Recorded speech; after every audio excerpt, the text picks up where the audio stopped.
Blood stained the mahogany floor of the federal interrogation room.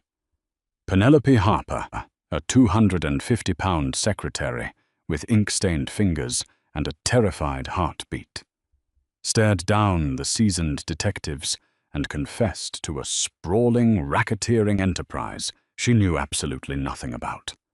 She was intentionally throwing her entire life away to protect Leo Castiglione, the most ruthless mob boss in Chicago. But what she didn't was that Leo was already standing outside the precinct, and he knew exactly who had set them both up. Penelope Harper did not fit into the sleek, blood-soaked world of the Castiglione crime family. She was a woman of substantial size, her soft, heavy curves usually hidden beneath thick wool cardigans, sensible pleated skirts, and oversized coats. In a sprawling criminal empire where the women were typically tall, razor-thin models draped in stolen diamonds and designer silk, Penelope was the glaring anomaly. She was fat, unapologetically quiet, and perpetually overlooked by the hardened criminals who walked through the doors of Castiglione Logistics. But what the soldiers and capos failed to realize was that Penelope held the entire organization together. She was the gatekeeper to Leo Castiglione. Leo was a man carved from ice and violence, a second-generation boss who had taken a fractured syndicate and forged it into an untouchable corporate machine. He trusted no one. He didn't trust his underboss, Ricky Navarro, who smiled too widely. He didn't trust his enforcers, but he trusted the chubby, soft-spoken woman who sat at the heavy oak desk outside his office. Penelope knew the real ledgers. She knew which shipping containers coming into the Navy pier held imported olive oil and which held unregistered firearms from Victor O'Rourke's Irish syndicates. She remembered every number, every bribe, and every alias. And most importantly, she never asked questions. It was a freezing Tuesday morning in November when the fragile illusion of their corporate legitimacy shattered. Penelope was sitting at her desk, a half-eaten blueberry muffin resting on a napkin next to her keyboard. She was meticulously cross-referencing a series of offshore wire transfers, her thick fingers flying across the keys with practiced grace. Inside the glass-walled office behind her, Leo was pacing, listening to Ricky Navarro complain about a delayed shipment. Suddenly, the heavy glass doors of the reception area burst open. It wasn't a polite knock. It was the synchronized heavy thud of tactical boots. Federal agents poured into the lobby, their windbreakers emblazoned with the bright yellow letters of the FBI. Leading the charge was Special Agent Thomas Miller, a man who had spent the last 4 years obsessively trying to pin a RICO charge on Leo. "Nobody move! Hands away from the keyboards!" Miller barked, his eyes immediately locking onto the frosted glass of Leo's inner sanctum. Panic erupted in the bullpen. Low-level accountants scrambled, kicking over trash cans. But Penelope didn't scream. Her heart slammed against her rib cage, a frantic bird trapped in her chest, but her mind snapped into razor-sharp focus. She knew exactly why they were here. 2 days ago, Ricky Navarro had handed her a highly classified encrypted hard drive containing the O'Rourke payoff logs, the only piece of concrete evidence that directly tied Leo Castiglione to a string of illegal arms distributions. Leo had told her to format it, but the decryption process was agonizingly slow and was only 70% complete. If Miller got his hands on that drive, Leo was going to federal prison for the rest of his life. Penelope's heavy chest heaved as she looked through the glass. Leo was staring back at her. For a fraction of a second, the mask of the untouchable mob boss slipped, and Penelope saw raw, unfiltered realization in his dark eyes. He knew he was caught. He was bracing for the end. She couldn't let that happen. Over the past 5 years, Leo had been the only man in this brutal city who had treated her with genuine respect. When others made crude jokes about her weight, Leo had brutally broken a capo's jaw. He had paid for her mother's medical bills without a word. He looked at her not as a punchline, but as an equal. Penelope grabbed the encrypted hard drive from the dock. It was roughly the size of a thick deck of cards. She quickly shoved it deep into the front pocket of her oversized, bulky cardigan, letting her heavy frame conceal the rectangular bulge perfectly. Agent Miller reached her desk, slapping a search warrant down on her keyboard. "Step away from the desk, lady. Now." I don't understand," Penelope stammered, artificially raising her voice to sound panicked and incompetent. She let her shoulders slump, playing into every stereotype they held about her. Just a slow, easily frightened, overweight receptionist. "Where is the master ledger?" Miller demanded, leaning over her desk, smelling of stale coffee and cheap cologne. "We know it's here. Navarro's offshore accounts, the O'Rourke drops. Where are they?" Penelope's eyes darted toward the glass office. Leo was being handcuffed by 2 agents, his jaw clenched in quiet fury. Ricky Navarro was standing near the wall, his hands raised. But Penelope noticed something chilling. Ricky's hands weren't shaking. His breathing was calm. He looked entirely too relaxed for a man facing 20 years in maximum security. "I manage the books," Penelope said, her voice suddenly dropping its terrified pitch. She looked Agent Miller dead in the eye. "All of them." Miller frowned, looking at her soft, round face, her thick glasses, and the pastry crumbs on her desk. "You? You're the architect of a $100 million money laundering operation? Mr. Castiglione is just a figurehead," Penelope lied, the words tasting like ash in her mouth, but she pushed them out with steady conviction. "He signs the clean invoices. I created the shell companies. I diverted the funds. The encrypted drive you're looking for. I engineered it to steal from the company. Mr. Castiglione knows nothing about it." Silence fell over the immediate area. Through the open door of his office, Leo froze. He stared at Penelope, his dark eyes wide with shock. He opened his mouth to order her to shut up, to stop this insane suicide mission. But an agent shoved him roughly toward the door. "Penelope, don't say another word!" Leo roared, his voice tearing through the chaos of the raid. "Miller, she's a secretary. She doesn't know what the hell she's talking about." "I have the offshore routing numbers memorized, Agent Miller," Penelope continued, ignoring Leo's desperate shout. She began reciting the complex alphanumeric codes Ricky Navarro had used for the Cayman accounts. She knew them by heart. Miller's eyes lit up with predatory glee. He had come for the king. But this woman was handing him the entire kingdom's blueprint. "Arrest her," Miller snapped to a deputy. "Read her rights." Cold steel snapped around Penelope's thick wrists. They pinched her skin, but she didn't wince. As they marched her past Leo, she kept her eyes glued to the floor. She was taking the blame. She was taking the fall. And as the elevator doors closed on her, swallowing her into the belly of the justice system, she knew she would likely never see the sunlight as a free woman again.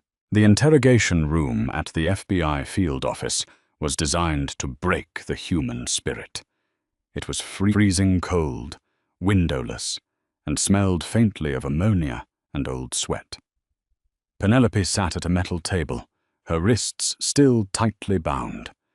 The steel chair groaned slightly under her weight, a humiliating sound that usually made her flush red.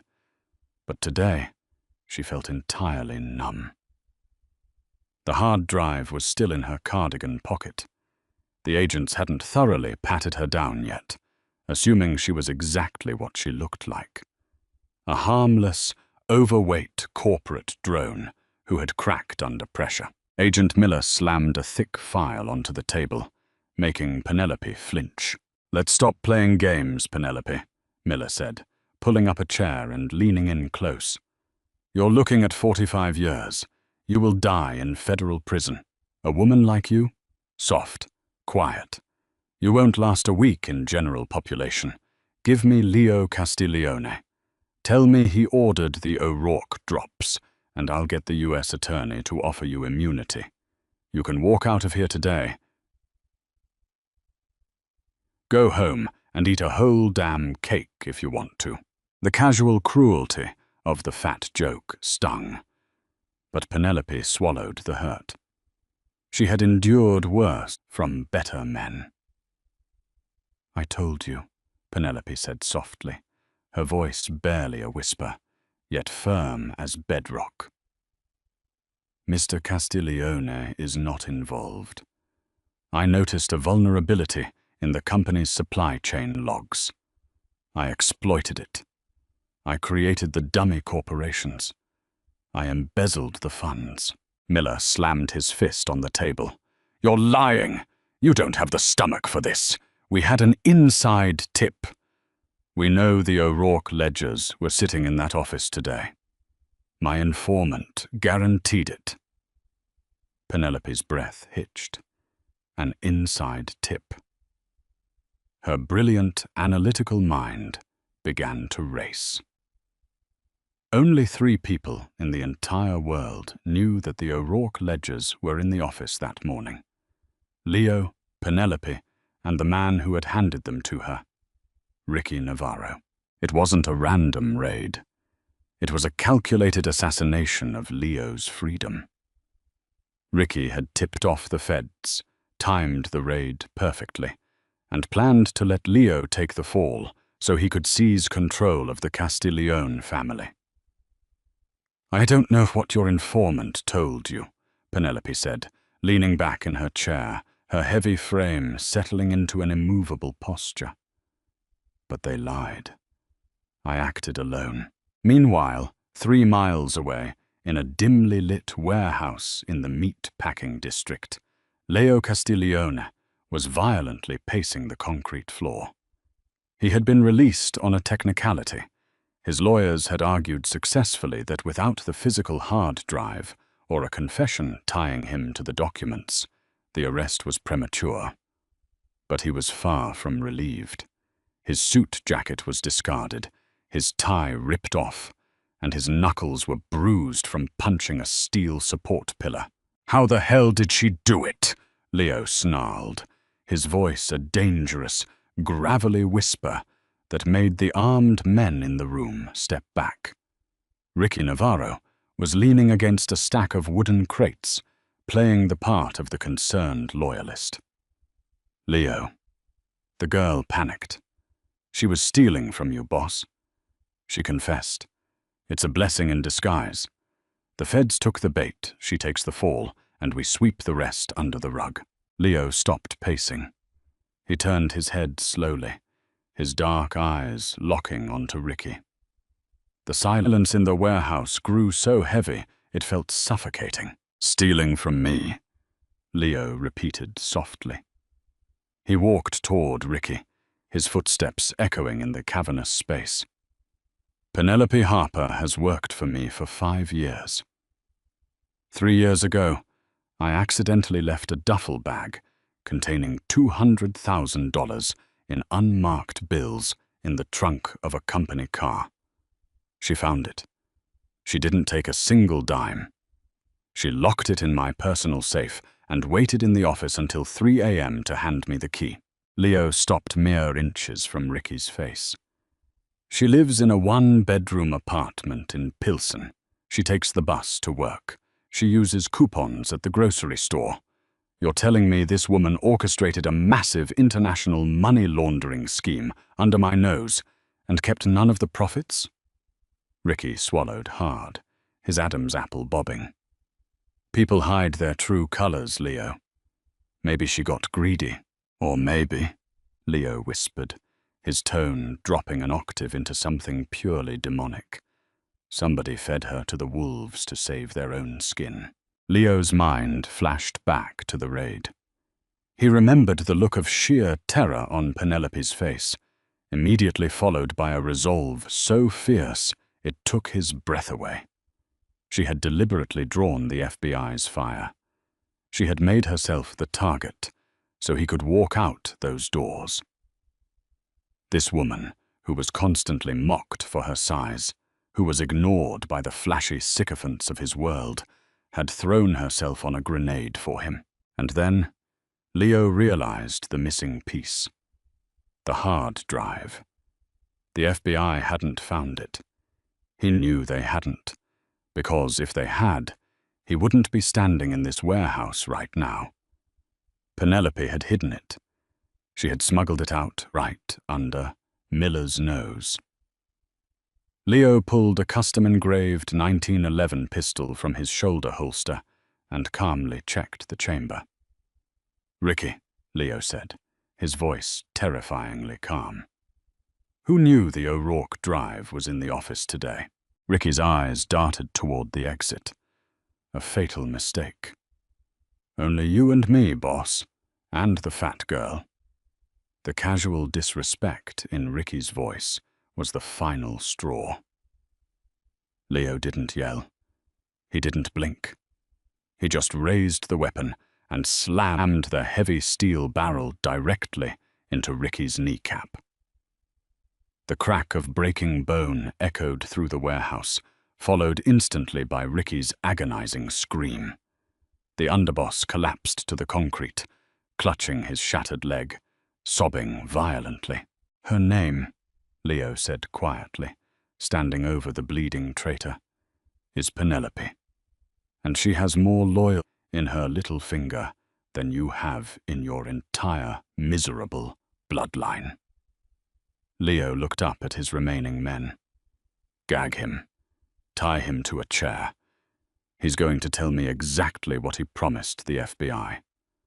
And then, I am going to tear this city down brick by brick until I get my secretary back." Fluorescent lights buzzed overhead, casting a sickly yellow pallor over the federal holding facility. Penelope sat on a rigid metal bench inside a temporary holding cell, her thick thighs pressing together as she tried to make herself as small as possible.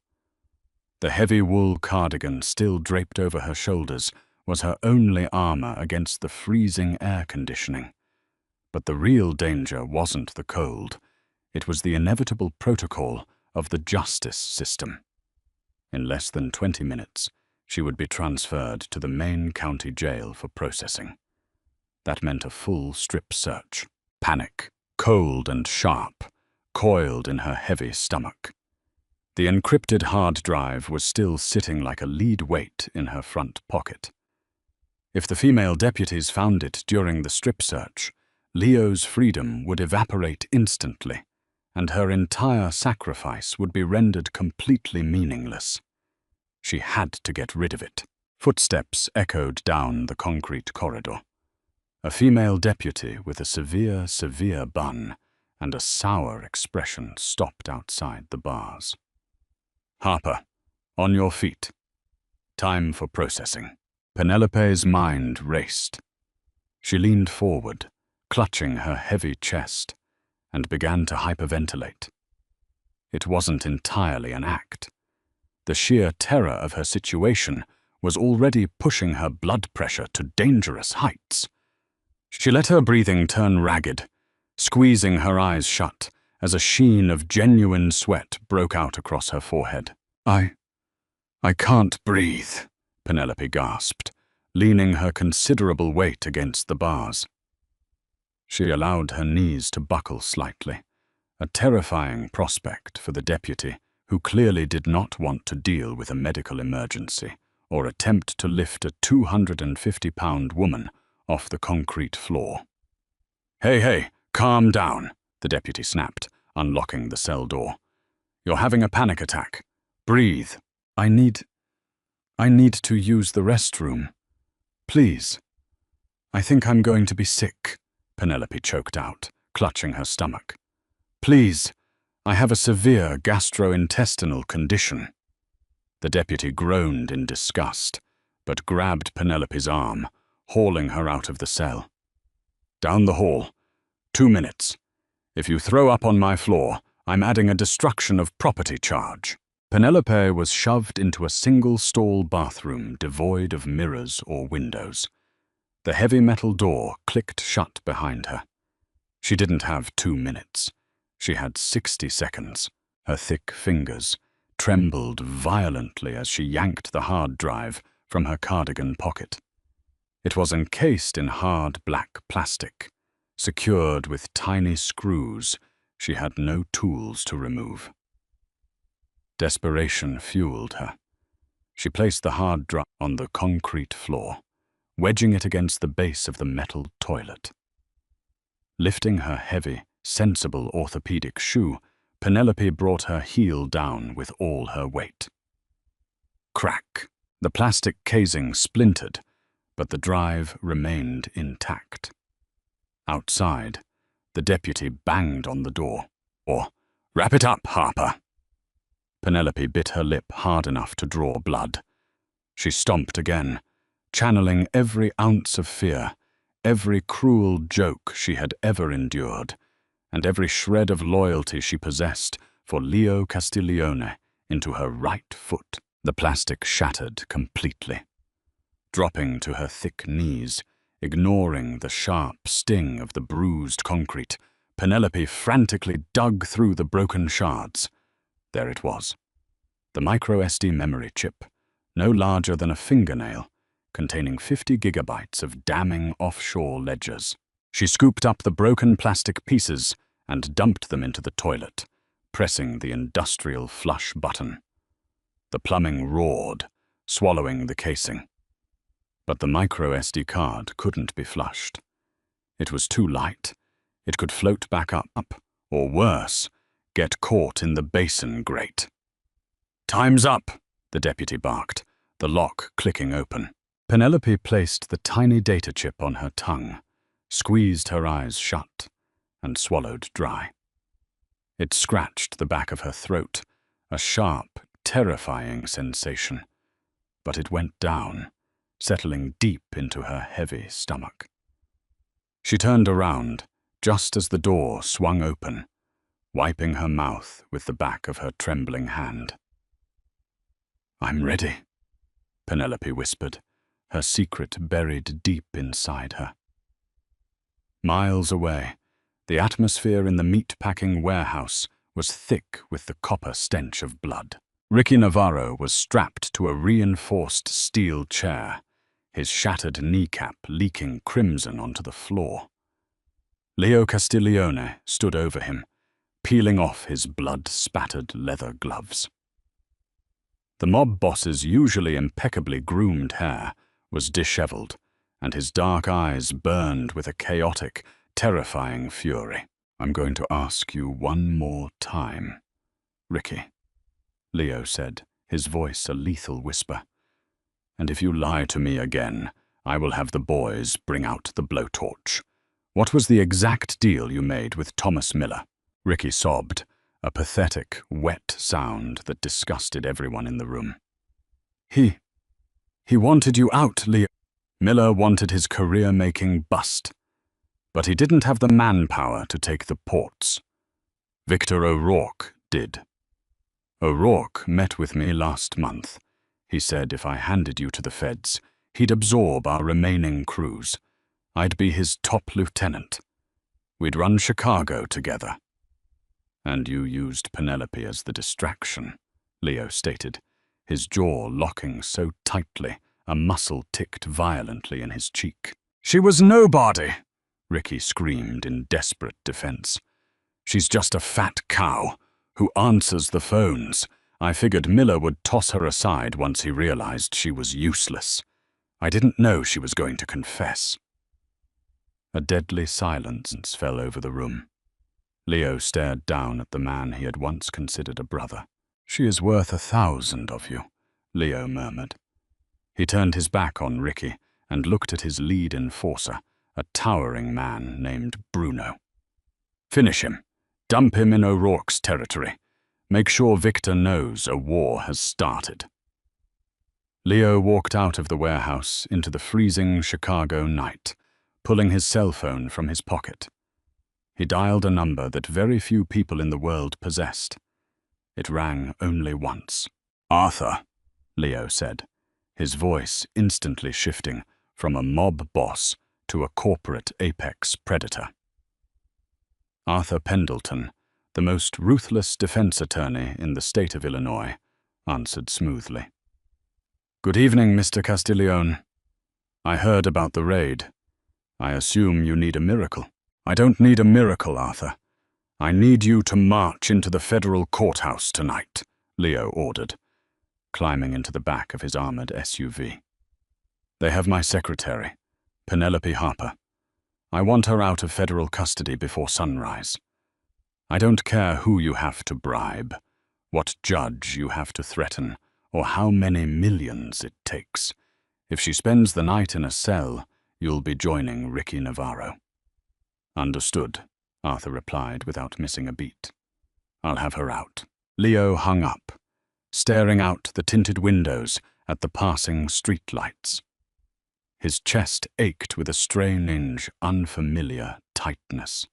For years, Penelope had just been a comforting presence, a quiet, fiercely intelligent woman who brought him black coffee and managed his chaotic life.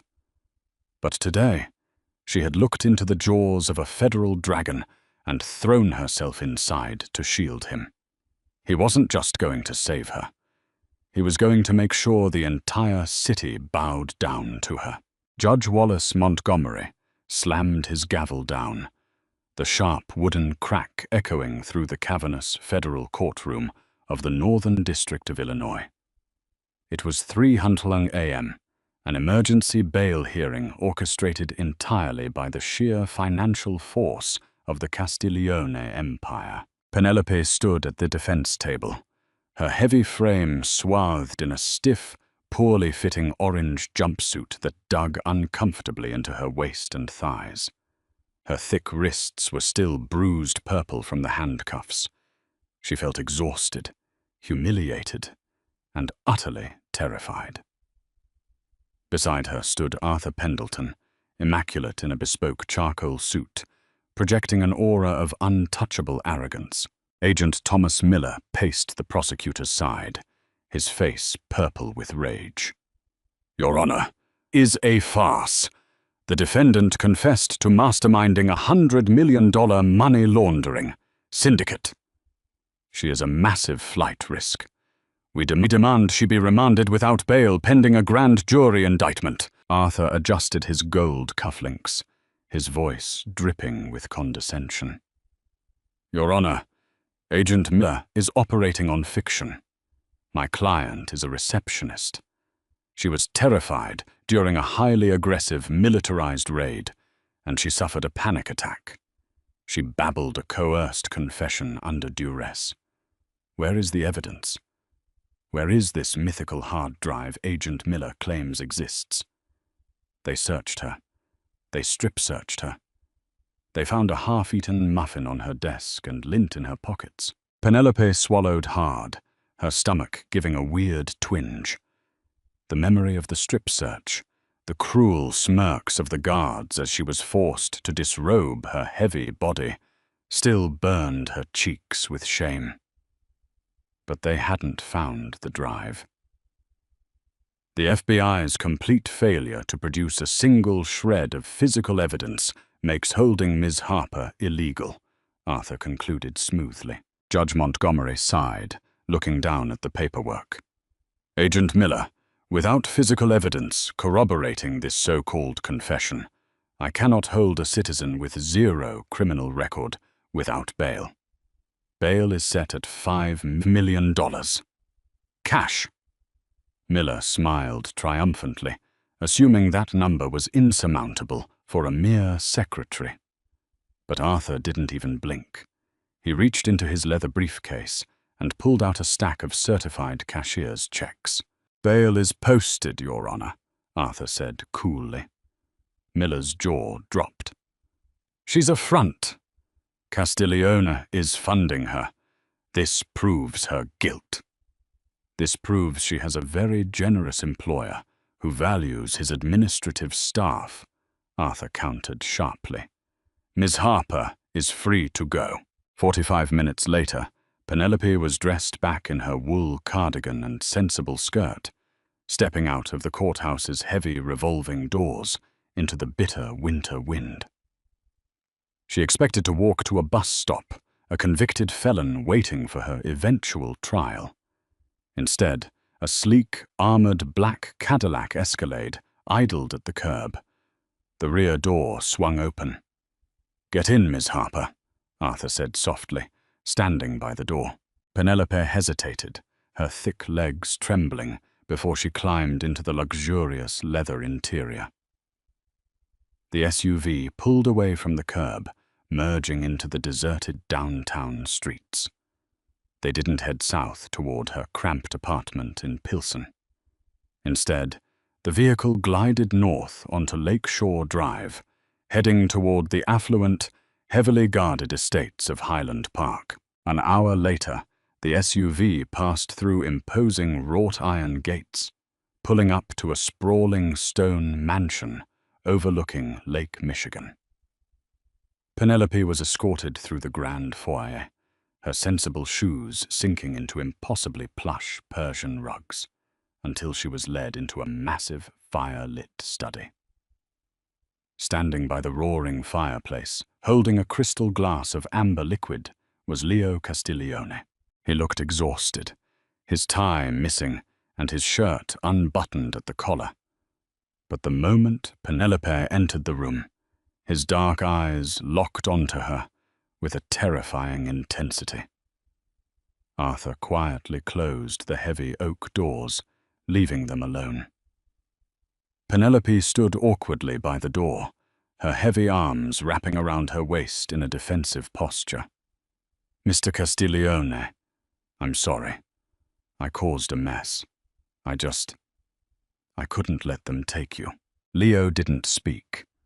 He crossed the massive room in 4 long strides, his presence so overwhelming that Penelope instinctually took a step back. But Leo reached out, his large, warm hands gently gripping her forearms. He looked down at her bruised wrists, his thumbs lightly tracing the purple marks left by the federal handcuffs. "They hurt you," Leo whispered, his voice vibrating with a dangerous, suppressed violence. "I'm fine," Penelope said, her cheeks flushing a deep, mottled red. "I'm thick-skinned." "Don't," Leo said sharply, though his grip remained impossibly gentle. "Don't diminish yourself. Not ever again. Not to me." He looked up, meeting her eyes. "Ricky Navarro is dead. He sold us out to Victor O'Rourke and Agent Miller. I know everything. But what I don't know, Penelope, is how you did it. Miller tore that office apart. They strip-searched you. Where is the O'Rourke drive?" Penelope looked away, suddenly feeling incredibly foolish. I broke the plastic casing in the holding cell bathroom. I flushed it." Leo frowned, confusion crossing his sharp features. "And the memory chip? The data?" Penelope's face burned hotter. She pointed a trembling, ink-stained finger at her own heavy stomach. "I swallowed it." Silence stretched between them. Only the crackle of the fireplace filled the room. Leo stared at her, his mind struggling to process the sheer audacity, the unbelievable bravery, wrapped in the soft, unassuming woman standing before him. Suddenly, a rich, dark laugh erupted from Leo's chest. It was a sound Penelope had never heard in 5 years, a sound of pure, unadulterated shock and delight. "You swallowed federal evidence," Leo said, a fierce, predatory smile spreading across his face. He moved closer, the heat of his body radiating against her. "Penelope Harper, you are the most magnificent creature I have ever met." Penelope's breath hitched. No man had ever called her magnificent. They had called her sturdy. They had called her dependable. Most often, they just called her fat. "You're staying here," Leo commanded, his tone leaving absolutely no room for argument. "You are not going back to that apartment. You are not answering phones anymore. Victor O'Rourke is going to try to kill us both to cover his tracks, and Thomas Miller is going to tear the city apart, looking for that data. You are under my absolute protection." "Leo, I don't belong in a place like this," she whispered, looking down at her bulky, unfashionable clothes. Leo reached out, gently tilting her chin up so she was forced to look into his intense, dark eyes. "You belong exactly where I say you belong, and right now, that is by my side. We are going to burn O'Rourke's empire to the ground, and we are going to do it together." Sunlight breached the heavy velvet curtains of the Castiglione estate, illuminating a suite that was larger than Penelope's entire apartment building in Pilsen. She sat on the edge of a massive four-poster bed, wearing a silk robe that Leo had ordered specifically in her size. For the first time in her life, the fabric didn't pinch her heavy waist or tightly bind her thick arms. It flowed over her curves effortlessly, making her feel dangerously elegant. But there was no time to luxuriate. They had a war to win. 48 hours had passed since her release from federal custody. Nature had predictably run its course, and a highly discreet, heavily compensated private physician named Dr. William Camden had sanitized the micro SD card. The tiny chip now sat plugged into a heavily encrypted laptop on the massive mahogany dining table downstairs. When Penelope descended the sweeping marble staircase, she found Leo standing over the laptop, a half-empty glass of scotch in his hand. Two of his most lethal enforcers, heavily armed men named Dante and Rocco, stood guard by the reinforced windows overlooking Lake Michigan. Leo looked up, his dark eyes instantly softening as they swept over her. "You look beautiful, Penelope." Heat rushed to her plump cheeks. She pulled the silk robe tighter around her waist, instinctively trying to hide her bulk. "I look like a secretary wearing a mob boss's tailored silk." "You look like the woman who saved my life," Leo corrected, his voice leaving absolutely no room for debate. He pulled out a chair for her at the head of the table. "Sit. The decryption finished 10 minutes ago. I need your eyes on this." Penelope took her seat, her fingers hovering over the keyboard. As she pulled up the spreadsheets, her brilliant, analytical mind instantly went to work. She ignored the heavily armed men in the room and focused on the cascading rows of offshore routing numbers, shell corporation names, and wire transfer dates. These were Victor O'Rourke's private books. Ricky Navarro had stolen them to leverage a deal with the FBI, but now they belonged to her. "Look at this," Penelope murmured, tapping a thick, manicured nail against a recurring account number routed through a bank in the Cayman Islands.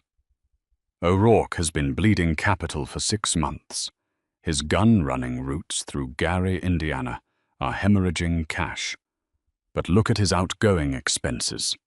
Every 15th of the month, he wires $200,000 to a dummy corporation called Peck Solutions."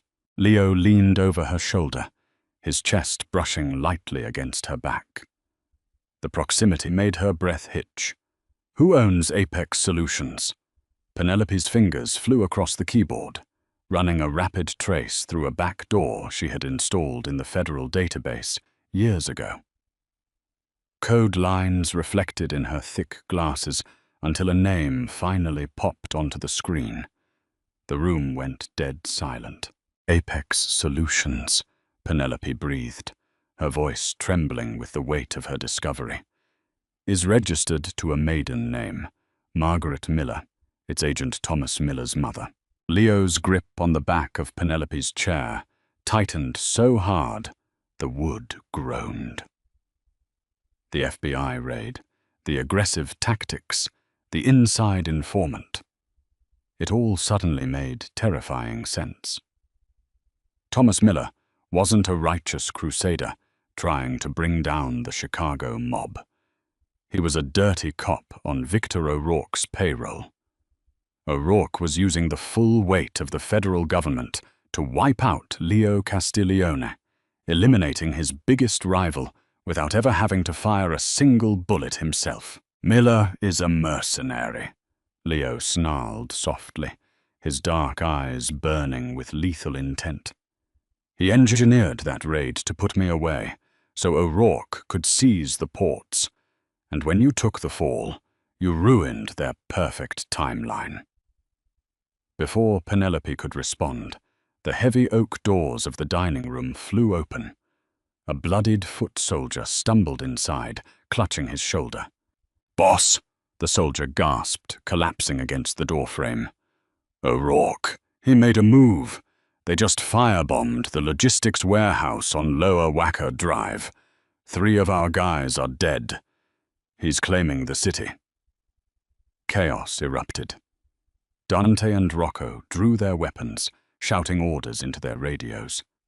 Leo remained frozen, staring at the screen, displaying Miller's offshore accounts. Penelope didn't panic. The same icy resolve that had allowed her to swallow federal evidence settled over her heavy frame. She stood up, her physical presence suddenly commanding the room. "Leo," Penelope said, her voice slicing through the shouting. "O'Rourke is desperate.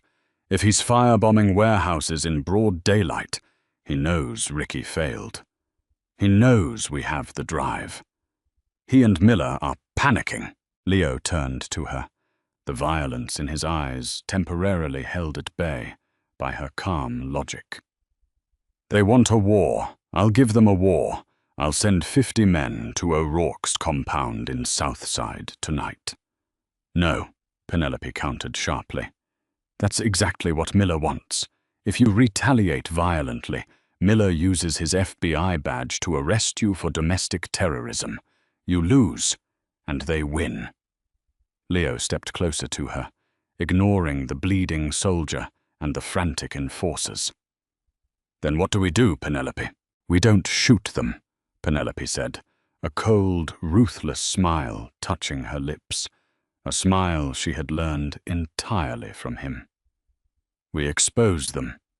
We set a trap they can't possibly resist.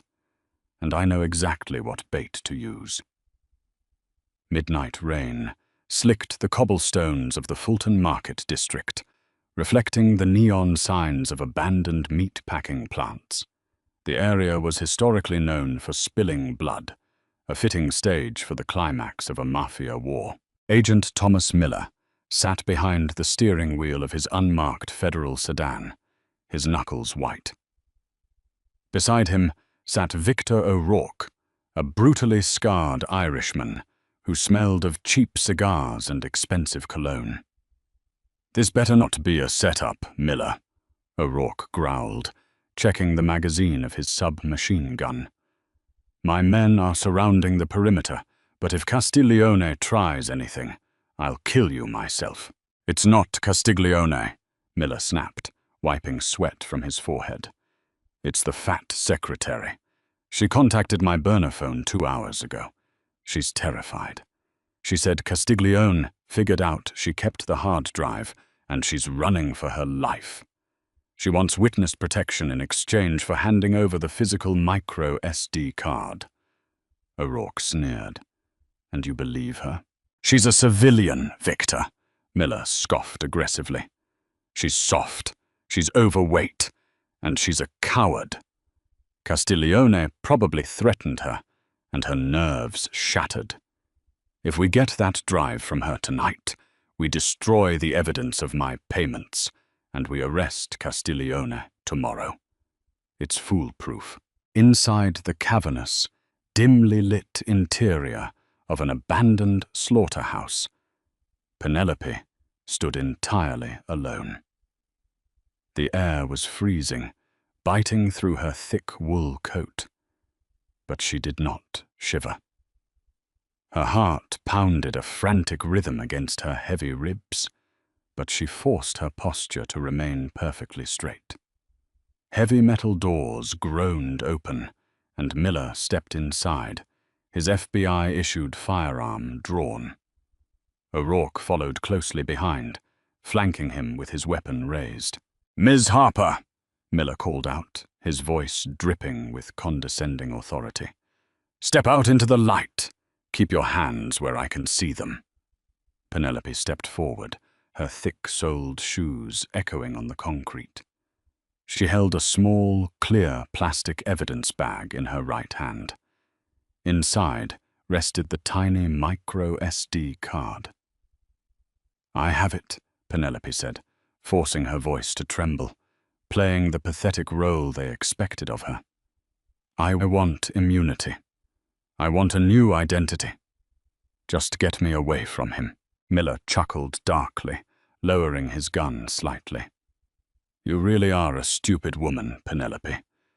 Did you actually think I was going to put a liability like you in witness protection?" O'Rourke stepped forward, a cruel grin splitting his scarred face. "Give me the drive, sweetheart.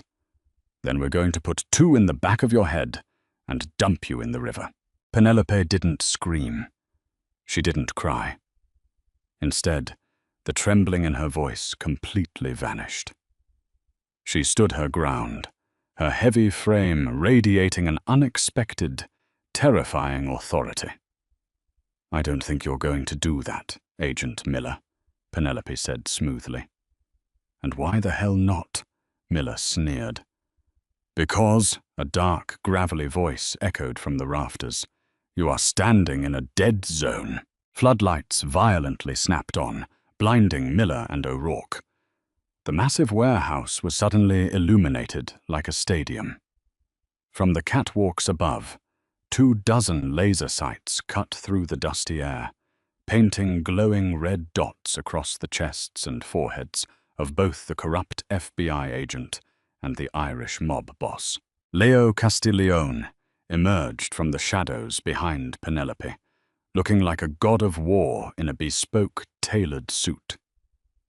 He walked up to her, casually placing a protective hand on her thick waist, pulling her heavy curves against his side. Miller panicked, raising his weapon toward Leo. "FBI! Drop your weapons!" "Your badge is meaningless here, Thomas," Leo said coldly. "My men jammed the cellular signals in a 3-block radius. Your backup can't hear you.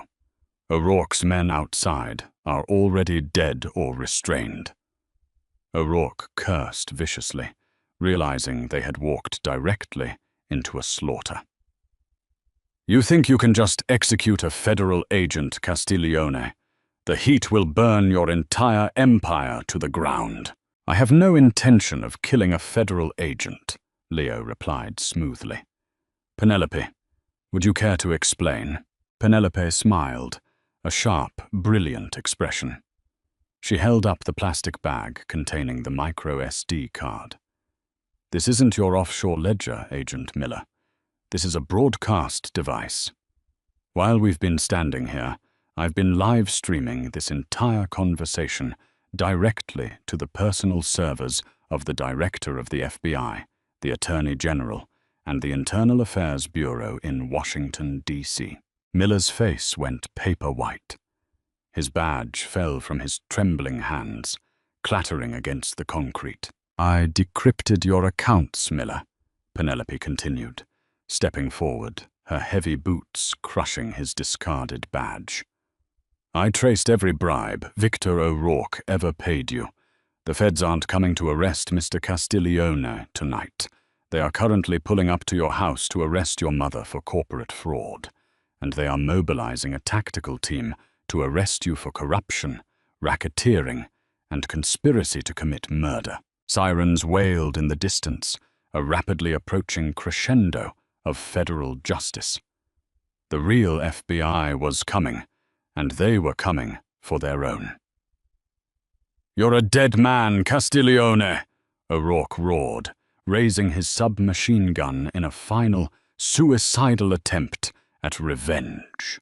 Before O'Rourke could even pull the trigger, Leo drew his 1911 and fired twice. The deafening cracks echoed through the warehouse as O'Rourke collapsed to the floor, dead before he hit the concrete. Miller fell to his knees, sobbing hysterically as the warehouse doors burst open and legitimate federal agents swarmed the room, tackling the corrupt agent to the ground. Through the chaos, Leo holstered his weapon and turned to Penelope. The gunfire, the screaming, the flashing red and blue lights, none of it mattered. He cupped her soft, round face in his large hands, his thumbs brushing over her cheekbones. "You magnificent, brilliant woman," Leo whispered fiercely. And right there, in the middle of a collapsing criminal empire, Leo Castiglione leaned down and kissed his secretary. It wasn't a tentative kiss. It was a desperate, consuming claim. Penelope gasped, her heavy arms wrapping around his neck, finally letting herself hold the man she had sacrificed everything for. She tasted gunpowder and expensive scotch, and for the first time in her life, she felt entirely, undeniably invincible. Winter surrendered to a crisp, biting spring, and the skyline of Chicago transformed under the shifting season. In the span of 3 months, the underworld had been entirely rewritten.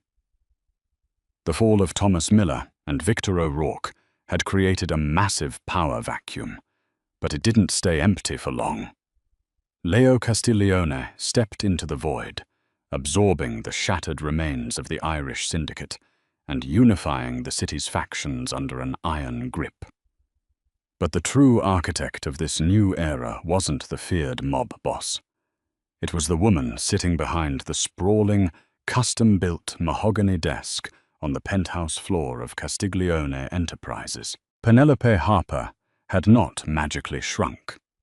She had not gone on a crash diet to fit into the razor-thin ideals of the criminal elite's wives and mistresses. Instead, the world had reshaped itself to fit her. She wore a breathtaking, sharply tailored emerald green suit that celebrated her heavy curves, her thick hair styled in a sleek blowout, and her lips painted a confident crimson. The bulky wool cardigans and sensible orthopedic shoes were gone, replaced by imported silks and custom leather boots that commanded respect with every heavy step. She was no longer the invisible secretary. She was the undisputed financial queen of the Castiglione Empire. The heavy glass doors of her office swung open, and 3 of Leo's top capos walked in. 6 months ago, these men would have brushed past her desk without a second glance, perhaps dropping a crude joke about her weight. Today, they stopped entirely, respectfully removing their hats and waiting for her permission to speak. "Sit down, gentlemen," Penelope ordered, her voice calm but carrying the unmistakable weight of absolute authority. They quickly took their seats around her desk. Penelope leaned back in her plush leather chair, her sharp mind already dissecting the quarterly laundering reports. She didn't flinch. She didn't stammer. The crucible of the federal interrogation room had burned away her anxiety, leaving only pure, uncut diamond behind. "I've reviewed the logistics routes for the newly acquired South Side ports," Penelope began, sliding 3 distinct folders across the polished wood. "Your efficiency is down 12%, and your operational costs are climbing. This is unacceptable. Moving forward, the following protocols are non-negotiable. 0 unauthorized shipments. Every crate passing through the Navy Pier must have dual signature clearance from my office. Totosu. Mandatory digital scrubbing. We are migrating from offshore wire transfers to heavily encrypted cryptocurrency tumbling. I have provided the software tokens in your folders. Absolute silence on the payroll. Any associate caught flashing undeclared cash or drawing law enforcement attention will not be fired. They will be handed over to Dante. The capos swallowed hard, nodding in unison. They feared Leo's violence, but they were absolutely terrified of Penelope's intellect. She could bankrupt a man, erase his digital identity, and seize his assets before he even finished his morning coffee. "Understood, Miss Harper," the eldest capo muttered, respectfully taking his folder. "It won't happen again." "See that it doesn't." "Dismissed," Penelope replied coolly, returning her attention to her monitor. As the men scrambled out of the office, the private side door connected to the executive suite clicked open. Leo Castiglione leaned against the doorframe, a dark, immensely proud smile playing on his lips. He watched her with a hunger that still made Penelope's heart skip a beat, even after months of waking up in his massive bed. "You're terrifying when you talk about cryptocurrency. You know that?" Leo murmured, walking slowly across the plush carpet. "Somebody has to keep this family from bleeding cash, Leo," Penelope countered with a playful smirk, closing her laptop. Leo rounded the desk, bypassing her chair entirely. He reached down, gripping her thick waist, and effortlessly pulled her up into his arms. Penelope gasped softly as she was pressed against his solid chest, her heavy thighs brushing against his tailored slacks. He didn't care about the spreadsheets or the capos. He only cared about the soft, brilliant woman in his arms. "Arthur called this morning," Leo said, his voice dropping to a low, intimate rumble as his thumbs traced the curve of her hips. "Miller's plea deal was rejected. The Department of Justice is making an example of him. He's going to spend the next 40 years in a maximum security federal penitentiary. His mother is cooperating with the IRS. Penelope let out a slow breath, resting her hands against Leo's chest. "It's finally over." "No," Leo corrected softly, brushing a stray lock of hair behind her ear. "It's just beginning." He stepped back slightly, reaching into the breast pocket of his charcoal suit. Penelope's breath hitched as Leo dropped to one knee, looking up at her with an intensity that made the entire world outside the glass windows completely vanish. He opened a velvet box, revealing a massive, flawless emerald-cut diamond flanked by rubies, set in platinum. It was heavy, substantial, and utterly uncompromising. Exactly like her. "For 5 years you were my shield, Penelope," Leo said, his gravelly voice thick with raw emotion. "You took the blame, you swallowed the evidence, and you walked into a warehouse of armed men without blinking to save my life. You are the smartest, most beautiful woman I have ever known. I don't just want you as my partner in this business. I want you as my wife. I want you as my equal. Forever." Tears pricked the corners of Penelope's eyes, ruining her perfect, intimidating composure. The fat, overlooked secretary from Pilsen, who had resigned herself to a life of quiet loneliness, was looking down at the most dangerous man in the city, entirely at her mercy. "Yes," Penelope whispered, a brilliant, watery smile breaking across her face. "Yes, Leo." Leo slid the heavy ring onto her thick finger, where it fit flawlessly. He stood up, wrapping his arms securely around her soft, substantial body, and kissed her with a fierce, unwavering devotion. The criminal underworld was brutal, unforgiving, and drenched in blood. But as Penelope held the Mafia Don, who worshipped the ground she walked on, she knew one absolute truth. She was exactly where she was meant to be. What an absolute thrill ride! From a terrifying federal interrogation room to ruling the entire Chicago underworld, Penelope proved that true strength and brilliance come in all shapes and sizes. Her incredible sacrifice not only saved Leo Castiglione, but crowned her the undisputed queen of the Mafia empire.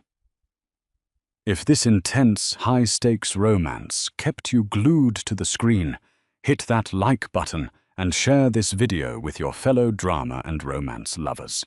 Don't forget to subscribe to the channel and ring the notification bell so you never miss another heart-pounding, twist-filled story.